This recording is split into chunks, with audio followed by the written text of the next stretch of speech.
এবারও দীপাবলিতে শব্দ দানবের দাপট। রাত বাড়তেই দেদার ফাটল নিষিদ্ধ শব্দবাজি। দীপাবলির রাতে কলকাতায় গ্রেফতার করা হয়েছে ৬৪০ জনকে। বাজি সংক্রান্ত অভিযোগে গ্রেফতার ১৮৩ জন।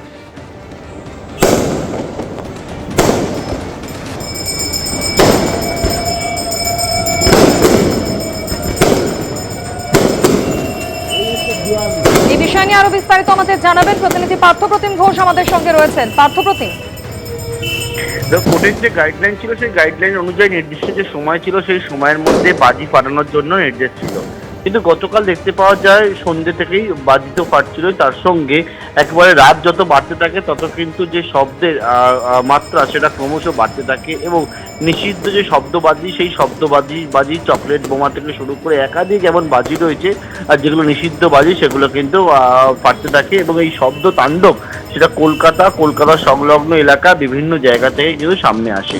গতকালকে লালবাজার কন্ট্রোল রুমে একাধিক কল গেছে বলে আমরা জানতে পারছি। সত্য মারফত 100 ডায়ালে অনেকেই কল করেছেন, করে এই বাজির যে তাণ্ডব তাতে শহরবাসী অতিষ্ঠ সেই বিষয়টা জানিয়েছে। পুলিশ জানাচ্ছে যখনই এই কল তারা পেয়েছে তার পরবর্তীকালেই তারা কিন্তু সেখানে অ্যাটেন্ড করেছে এবং ইতিমধ্যে পুলিশের তরফ থেকে বলা হচ্ছে গতকাল রাত্রেবেলা মোট ৬৪০ জনকে কলকাতা শহরে গ্রেপ্তার করা হয়েছে এবং তাদের বিরুদ্ধে আইনানুগ যে পদক্ষেপ সেটা গ্রহণ করা হয়েছে, যার মধ্যে নিষিদ্ধ বাজি ফাটানোর জন্য ১৮৩ জনের বিরুদ্ধে আইনত যে পদক্ষেপ গ্রেপ্তার সেটা কিন্তু করা হয়েছে। অন্যদিকে একেবারে কালী পুজোর রাত্রিবেলা অনেকেই যে অভব্য আচরণ করেছিল তার জন্য প্রায় ৪৫১ জনের গ্রেপ্তার করা হয়েছে।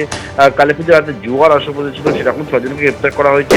৮৫২ কেজি বাজি সেই বাজিয়াপ্ত করা হয়েছে। কিন্তু যে বিষয় সেটা হচ্ছে যে এর পাশাপাশি ট্রাফিক আইন লঙ্ঘন করার জন্য প্রায় ৮০ জনের উপরে মামলা হয়েছে। অর্থাৎ গতকাল রাত্রিবেলা যে নিষিদ্ধ যে বাজি শব্দবাজি ফাটানো এবং ব্যবহার করা তার জন্য পুলিশ জানাচ্ছে বিভিন্ন জায়গায় যখন এই বাজি সংক্রান্ত বিষয়ে অভিযোগ পেয়েছে বা তারা দেখতে পেয়েছে সেই মতো তারা পদক্ষেপ গ্রহণ করেছে এবং নিষিদ্ধ বাজি ফাটানোর জন্য ১৮৩ জনকে গ্রেপ্তার করে তাদের বিরুদ্ধে পদক্ষেপ গ্রহণ করেছে বলে লালবাজারের তরফে জানানো হয়েছে। ধন্যবাদ পার্থপ্রতিম। এ প্রসঙ্গে কলকাতা পুলিশের কমিশনার মনোজ বর্মা জানিয়েছেন গত বছরের তুলনায় এবছর শব্দ দূষণের মাত্রা কম থাকলেও একাধিক এলাকা থেকে এই সংক্রান্ত অভিযোগ জমা পড়েছে। ১০০রও বেশি মানুষকে গ্রেফতার করা হয়েছে জানিয়েছেন সিপি।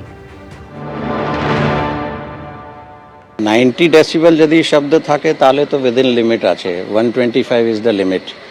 অ্যান্ড যেটা এয়ার পলিউশনের আপনারা কথা বলছেন, গতকাল ইভিনিং ৬টা অবধি আমরা মনিটর করেছি, তখন অবধি সারা ভারতে কলকাতা মেট্রোতে অনেকটাই কম ছিল। অ্যান্ড রাত্রি 10টা আর 12টার রিপোর্ট আমরা দেখে অ্যানালিসিস করব, কিন্তু আমার যতটুকু ধারণা আছে, আমরা তো বিভিন্ন জায়গায় ঘুরেছি, শব্দ দূষণ বা বায়ু প্রদূষণ কম্পারেটিভলি গত বছর থেকে অ্যান্ড কম্পারেটিভলি বাকি যত মেট্রো বা বড় সিটি আছে ওখান থেকে অনেক কম আছে।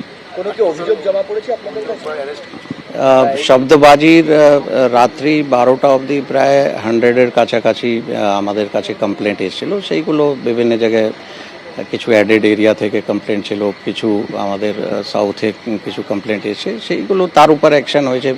মোর দ্যান 100 পিপল অ্যারেস্ট হয়েছে। একদিকে শব্দ দানবের দাপট আর অন্যদিকে শহরে দূষণের বিষ। বাতাসে দূষণের মাত্রা ভয় ধরানোর মতো। এয়ার কোয়ালিটি ইন্ডেক্স বা AQI ছাড়ালো ৩০০। গতকাল রাত 12টা 4 পর্যন্ত বালিগঞ্জে সর্বোচ্চ দূষণের মাত্রা ছিল ৩৪৪। একাধিক এলাকাতে কিন্তু এই ভয় ধরানো দূষণ মাত্রা। আরো বিস্তারিত জানিয়েছেন প্রতিনিধি অরিত্রিক ভট্টাচার্য। কালীপুজোর রাতে কলকাতার বিভিন্ন প্রান্তে এয়ার কোয়ালিটি কোন পরিস্থিতিতে দাঁড়িয়েছিল? উত্তর কলকাতা বিটি রোড সংলগ্ন এই রবীন্দ্রভারতী বিশ্ববিদ্যালয়তে মাপা হয় এই অঞ্চলের এয়ার কোয়ালিটি এবং রবীন্দ্রভারতী বিশ্ববিদ্যালয়ের পাশে বিস্তীর্ণ জায়গা জুড়ে এই বিটি রোডের আশেপাশেই কিন্তু বরানগর, উত্তর কলকাতা এবং উত্তর শহরতলি। যদি হিসেব দেখা যায় যেটা দিয়ে মাপা হয় অর্থাৎ PM10, তার মাত্রা গতকাল রাত্রিবেলা সর্বোচ্চ পৌঁছয় 11টা 5-এ। রাত 11টা 5-এ প্রায় 315 AQI লেভেল কিন্তু উঠে গিয়েছিল। এখন এই সকালবেলা এই 11:30 নাগাদ AQI এখনও 175, অর্থাৎ গতকালকের যে বায়ু দূষণ এখনও এই অঞ্চল সামলাতে পারেনি। প্রয়োজনে বলে রাখা দরকার, ভালো এয়ার কোয়ালিটি বলা হয় 0 থেকে 50, মডারেট 100, অর্থাৎ কালকে রাত্রিরের যে এয়ার কোয়ালিটি সেটাকে কিন্তু সিভিয়ার বলাই চলে এবং তার সঙ্গে এখনও যে পরিস্থিতিতে রয়েছে এখানকার বায়ু দূষণের অবস্থা সেটা কিন্তু একেবারেই হেলদি নয়, আনহেলদি বলা হচ্ছে। আর এই তথ্য রাজ্যের যে পলিউশন কন্ট্রোল বোর্ড তারই দেওয়া। অর্থাৎ উত্তর কলকাতা এবং উত্তর শহরতলির বাতাসের অবস্থা কালীপুজোর রাত থেকে এখনও একেবারেই ভালো নেই। ক্যামেরায় শ্যামল জানার সঙ্গে অরিত্রিক ভট্টাচার্য, এবিপি আনন্দ, কলকাতা।